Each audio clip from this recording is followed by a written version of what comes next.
ശ്യാമേ, ദേ ഞാനൊരു കാര്യം പറഞ്ഞേക്കാം. ഈ പ്രേമം എന്നൊക്കെ പറയുന്നത് കുട്ടിക്കളിയൊന്നുമല്ല. നീ പഠിക്കുന്ന കുട്ടിയാ. ഇതൊക്കെ നിന്റെ ഫ്യൂച്ചറിനെ ബാധിക്കുന്ന കാര്യങ്ങളാ. കോളേജിൽ എന്റെ പുറകെ ഒരുപാട് പയ്യന്മാർ നടക്കുന്നുണ്ട്. അവരൊന്നും ഞാൻ മൈൻഡ് ചെയ്യാറേ ഇല്ല.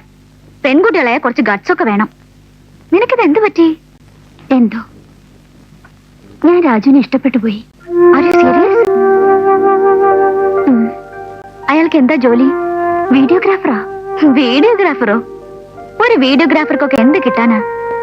കല്യാണമൊക്കെ കഴിഞ്ഞ് ഒരു കുടുംബമായി ജീവിക്കുമ്പോ ചുരുങ്ങിയത് ഒരു 1500 രൂപയെങ്കിലും വേണ്ടേ? ആ, അങ്ങനെയാണെങ്കിൽ നമുക്കിതൊക്കെ ചോദിച്ചോണ്ട് ആ ലെറ്ററിന് ഒരു മറുപടി അയച്ചാലോ? അത് വേണോ? ഈ ലെറ്റർ കൊടുക്കലും വാങ്ങലും അവസാനം പ്രശ്നങ്ങളാവും.